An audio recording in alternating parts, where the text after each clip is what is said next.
proceso creativo es algo inasible y muchas veces indescriptible. Ni siquiera yo tengo idea cuándo y cómo creo algo. Bueno, sí cuándo, porque sé que tal día se me ocurrió tal cosa, pero cómo vienen esas ideas o esos aires es prácticamente imposible de percibir, insisto, incluso por uno mismo. Dale que sea un torcido, no se te vaya a caer. Jaime Ross es uno de los músicos populares uruguayos más reconocidos y queridos. Nació en Montevideo, hijo de un francés y una uruguaya. Influenciado por los sonidos de su infancia, la radio, los tablados del carnaval, los Beatles, el jazz y la música latinoamericana, Jaime Ross se convirtió en un músico muy personal. Yo tengo una vocación absolutamente clara desde que fui muy chico, desde que dejé de ser un bebito. Mi temprana infancia, por la música, por los discos, por los espectáculos, por todo lo que tenga que ver con la emoción del arte. Incluso hoy, al día de hoy, hago un esfuerzo cada vez que voy a ver un espectáculo o que escucho un disco nuevo, en presenciarlo como un niño, como cuando era chico. O sea, vivirlo sin ponerle el tamiz ideológico, ver si me da placer físico, aunque sea triste, aunque me haga llorar, no importa, pero eso es el placer físico del arte. Y recién después, repensándolo, ahí sí aplicar el tamiz ideológico y ver por dónde viene a nivel de la estética, de la ética, de la ideología, de las ideas y de los ideales. Pero de golpe me he disciplinado, y creo que lo logro, para poder presenciar el arte de esa manera.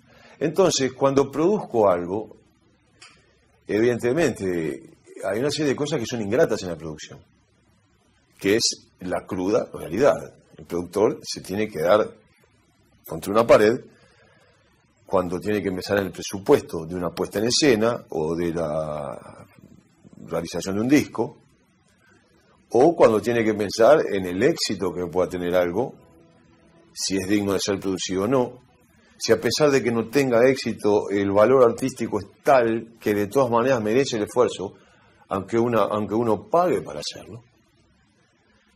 Pero en definitiva, yo vivo mi tarea de productor, que la he realizado a lo largo de toda mi vida, con la misma pasión con que un director técnico puede vivir el partido del equipo que dirige, aunque esté de la raya de la cancha para afuera, un par de metros.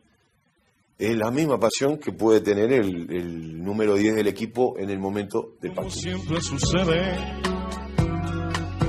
se colaron con el Tito, aquel morocho flaquito que la conquistó con mimos. Si miro para atrás, me doy cuenta que produjo una cantidad de cosas. Perdí la cuenta. Ahora, hay cosas de las cuales me enorgullezco, a veces por cómo quedaron, o a veces por el hecho de haber estado ahí. Me da una gran emoción haber producido un disco de Sabalero en el exilio, con canciones como Borracho pero con flores, Angelitos, Los Amigos, Colmeneras. Cuando digo producir me refiero a la producción artística, porque la producción puede ser económica, porque a veces uno ve los créditos de las películas y hay 50 productores y todos dicen producido por, pero bueno, hay algunos que son los productores que ponen el dinero para un emprendimiento y otros son los productores artísticos que en definitiva utilizan ese dinero y en realidad son como si fueran los directores del proyecto. Entonces, bueno, en realidad yo siempre fui productor artístico. Me emociona mucho el par de álbumes que produje para el Canario Luna, una voz única en el carnaval, y me da una enorme felicidad haberla podido plasmar en el vinilo, se decía en aquella época, en el surco, ahora es en, bueno, haberla podido plasmar en una grabación y que no se haya perdido esa voz. En el tumulto de los usares de Momó. Las melodías de Jaime Ross fusionan candombe, milonga, tango, murga y rock, amplificando el sonido de su Montevideo natal. Siempre consideré, precisamente por ese amor al arte, a las cosas que se tienen que hacer de la forma en que piden que se hagan, que si escribo una canción, lo que importa es la canción, no yo. Por suerte escribo unas cuantas canciones, entonces hay muchas que canto, porque son para mi voz. Muchas veces se da incluso que esto es un mecanismo involuntario, irracional e inconsciente, pero tiene su lógica si uno piensa que en el momento de escribir una persona hace melodías que tienen que ver con el sonido de su voz y armonías que tienen que ver con su forma de cantar. Entonces muchas veces el cantautor es el mejor intérprete de su canción. Aunque cante más mediocremente, aunque no tenga una gran voz, aunque no sea lo que se llama un cantante profesional, el público quiere escuchar la canción de fulano cantada por fulano. Y dice, nadie la canta mejor que él. Y es precisamente porque le da el sabor que le dio al componerla. Y hago así porque yo toco la guitarra cuando compongo, ¿no? Ahora, escribí Brindis por Pierrot. Fue la canción que me dio más trabajo en mi vida, me llevó 22 meses. No seguidos, no todos los días, pero se escribió a lo largo de 22 meses. Es una letra que no termina más. Pero hasta me exigió una investigación histórica, sociológica de la noche montevideana. Cuando digo la noche me refiero al ambiente nocturno de los boliches, las leyendas, los mitos, los personajes. Y bueno, pero en el momento de estrenarla, esa canción no era para mí, no era para mi voz. Y más, mi voz cuando yo tenía 32 años, que fue cuando terminé el tema. Esa voz tenía que ser la del Canario Luna. Entonces, arriba del escenario lo que importa es plantear la canción, la obra. Es como si yo escribiera una sinfonía y tocara el piano, entonces, bueno, fuera un solo de piano en toda la sinfonía. Si no, dejar al flautista que sea su parte, o al primer violín que hiciera la suya.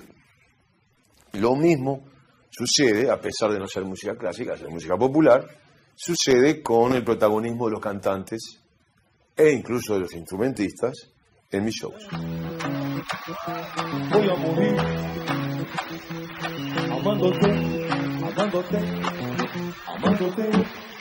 Algún día sabrás lo que ha sido vivir amándote, amándote. Hay algo que tengo claro. Uno hace muy poca ficción. Incluso las cosas que uno cree que inventa, uno puede inventar un argumento, por ejemplo, pero en realidad es muy difícil tener imaginación. Realmente los argumentos que uno inventa tienen su lógica y tienen sus anclas en el pasado de cada uno. Por eso la realidad siempre supera a la literatura, porque la realidad es loca y la literatura tiene cierta lógica. Ahora, en el momento de escribir incluso una canción de amor, aparecen emociones, aparecen olores, colores, aparece constantemente en la creación todo lo que uno vivió, y la infancia también. En el caso mío, yo de repente digo, pero ¿por qué quiero tanto a mi ciudad? ¿Por qué fue tan recurrente a lo largo de 33 años de discos y de canciones el paisaje montevideano, la esencia montevideana, incluso la forma de ver temas filosóficos universales, como ser la soledad, la muerte, un largo etcétera, desde una óptica uruguaya?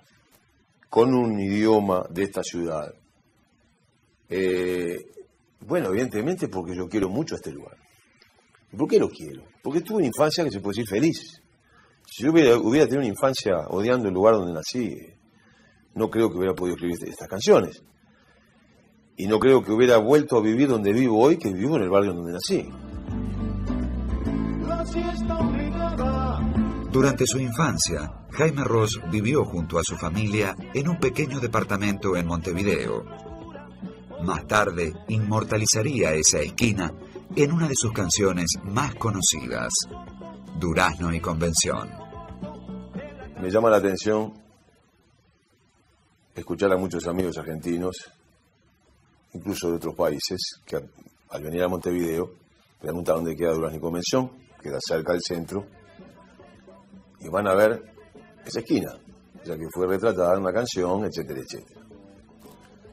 Y encuentran muy poco de lo que dice el tema. En realidad, por un lado depende de la hora en que uno vaya, porque, y bueno, incluso de la estación del año en que uno esté.